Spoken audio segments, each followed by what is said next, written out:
Fala pessoal, tudo beleza? Professor André Cordeiro na área. Dessa vez iremos discutir um pouquinho aqui sobre morte celular, aspectos macroscópicos. Ou seja, estamos falando aqui, ou falaremos aqui, sobre uma lesão celular irreversível.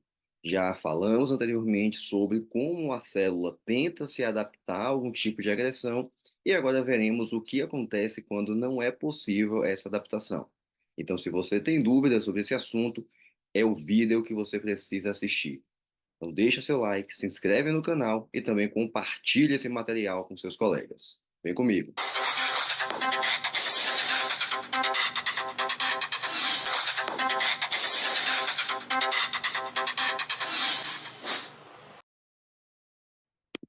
Então, gente, quando falamos de morte celular, estamos falando sobre tanto aspectos macroscópicos quanto microscópicos, tá?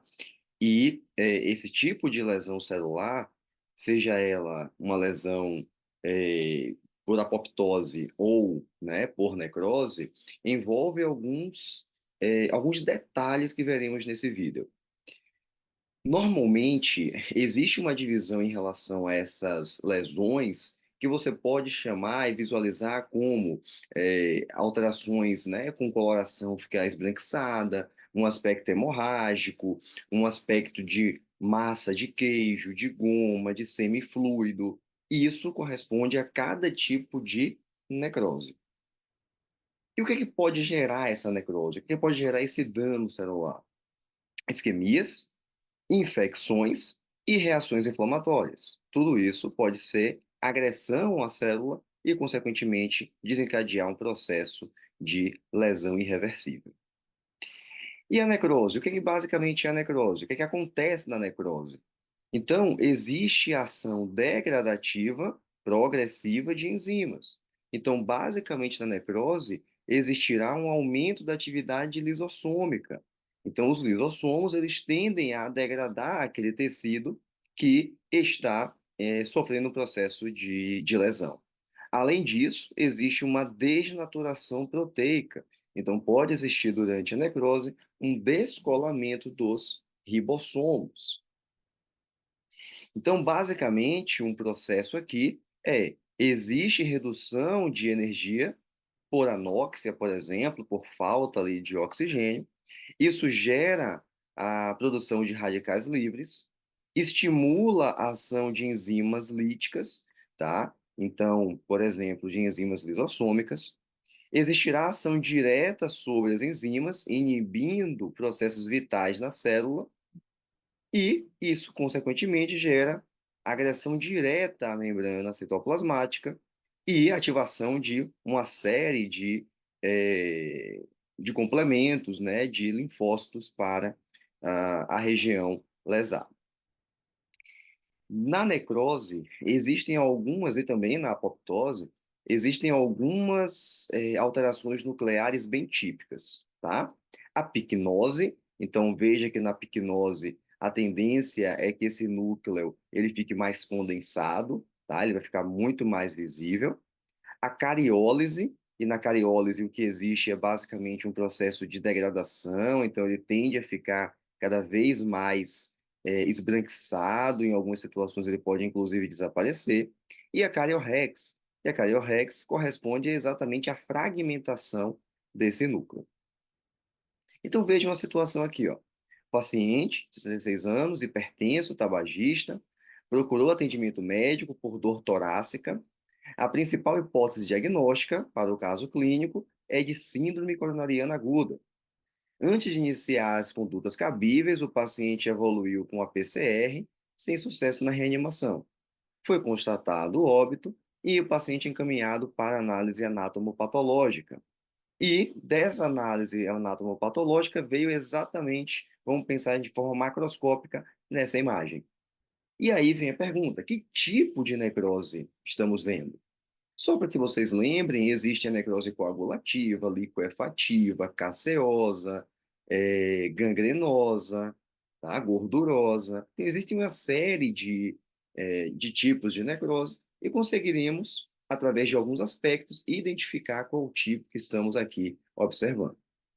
O que é importante? Estamos falando aqui do coração, então essa área aqui é a área de infarto, toda essa outra parte, então aqui corresponde ao ventrículo esquerdo, aqui corresponde ao ventrículo direito, tá? Então você consegue perceber que esse ventrículo esquerdo, ele está bem hipertrofiado. E aquela necrose, sim, é uma necrose coagulativa, é uma necrose isquêmica, exatamente porque ela está associada com o processo de isquemia. Existe uma obstrução do fluxo sanguíneo e, consequentemente, uma hipóxia ou uma anóxia tecidual celular. E quais são as características da necrose coagulativa? A arquitetura básica do tecido se mantém, se preserva. Vocês perceberam que ali no coração, sim, dá para ver nitidamente a área que foi lesada, entretanto, você ainda consegue perceber a estrutura do coração preservada. Existe desnaturação de enzimas, então, por exemplo, de enzimas lisossômicas, bloqueando a proteólise. Então, é por isso que nas primeiras horas não existe a degradação daquela região que foi lesada, né, necrosada. Por isso que existe a manutenção da arquitetura, porque houve um bloqueio em relação à proteólise. Os leucócitos são recrutados e a partir de um certo momento, aí sim, existirá ação de enzimas lisossômicas, fagocitose, né, ação de neutrófilos e macrófagos, e daí sim uma destruição ali da arquitetura. Mas isso pode demorar algumas horas até dias para acontecer, tá? Então, o mecanismo básico desse processo qual é? O suprimento sanguíneo foi bloqueado, portanto, nutrientes e oxigênio também não conseguem chegar naquela região. Isso vai levar a uma hipóxia. Essa hipóxia vai impedir a respiração mitocondrial, deixa de permanecer numa via aeróbica, né, e passa para uma respiração anaeróbica. Isso aumenta a concentração de ácido lático, o que leva à acidose intracelular e, consequentemente, desnaturação de proteínas e de enzimas. Por isso que a arquitetura permanece inalterada. Então, esse tipo de lesão, ele é bem comum em órgãos sólidos e a principal exceção é o cérebro, tá? Lá veremos que, apesar do mecanismo também ser de obstrução, a necrose liquefativa é a mais encontrada. Então, aqui novamente, você consegue visualizar aqui, por exemplo, um rim, tá? Mas totalmente a arquitetura se preserva, então você consegue visualizar essa coloração mais esbranquiçada, mais amarelada, tá? Uma hiperemia ali ao redor da região, mas veja que a arquitetura, se você olhar como um todo, ela está preservada. E na necrose liquefativa? Ela é muito comum secundária em infecções bacterianas e fúngicas. Existe um recrutamento ali de células inflamatórias, né, de leucócitos também, células de defesa, a formação e liberação através das vesículas lisossomais dos lisossomos, e existe também uma remoção por macrófagos da área lesada. E a característica principal desse tipo de lesão é a formação do famoso diferente da coagulativa, que eu não tenho mais a perfeita organização, né, do tecido, ele foi destruído. Tá? Uma outra imagem aqui também com esse tipo de necrose, né, liquefativa. E a gangrenosa?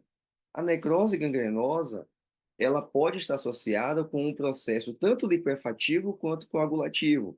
Por isso que existe a possibilidade de necroses né, gangrenosa úmida e seca. Então, quando falamos da necrose seca, estamos falando de uma obstrução, então ela tem ali uma característica muito próxima da coagulativa. Já a necrose úmida tem mais relação com a necrose liquefativa, tá? A formação ali por infecção bacteriana de pus, né? Desse tipo de exudado.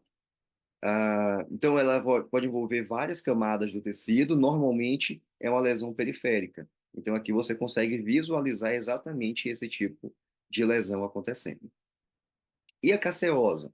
A caseosa também gera destruição da arquitetura, assim como a liquefativa, por ação de macrófagos, e o que caracteriza a caseosa é a presença de granulomas. Então, vamos dar uma olhada aqui. Então, ela é muito comum, por exemplo, no pulmão, e aqui você consegue visualizar a área totalmente destruída com presença de granulócitos, tá? Então, você tem ali formação de granuloma. Tá? Aqui, novamente, uma necrose caseosa sendo evidenciada. E a gordurosa? A gordurosa, ela também envolve a destruição por ação principalmente das lipases. Então, acontece em órgãos onde você tenha ação da lipase, por exemplo, no pâncreas.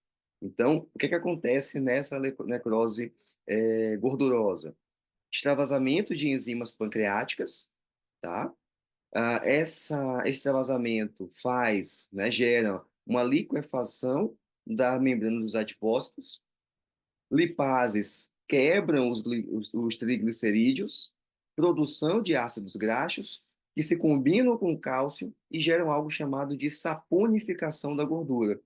Então, essa imagem que vocês estão vendo, que é uma imagem, por exemplo, do pâncreas, o que caracteriza essa saponificação, tá? Então, você consegue ver aqui muito tecido gorduroso na região por ação da lipase. Tá? Então, aqui novamente, essa saponificação acontecendo. Tá? E a necrose fibrinoide. A fibrinoide é uma das mais, comparadas às outras, né, mais raras, mas está associado com o quê? Com reações imunes, tá? Em que complexos de antígenos e anticorpos são depositados nas paredes dos vasos sanguíneos. Então, por isso que a fibrinoide, então aqui eu consigo ver um vaso sanguíneo e exatamente esse processo, né, associado ali até um certo grau de fibrose acontecendo. Então, isso é típico da fibrinoide. Beleza, gente? Então, espero que vocês tenham gostado desse conteúdo. Falamos aqui apenas sobre os aspectos macroscópicos da lesão, ok? Existem também os aspectos microscópicos associados à necrose e apoptose, mas nesse vídeo foi mais um olhar macroscópico, uma anatomia patológica, então uma visão mais macroscópica. Espero que vocês tenham gostado desse conteúdo. Não se esqueça, se inscreve aqui no canal, compartilhe esse material com seu colega, deixe o seu joinha, deixe o seu comentário se você estiver gostando dessa sequência de vídeos aqui do canal. Beleza? Até a próxima!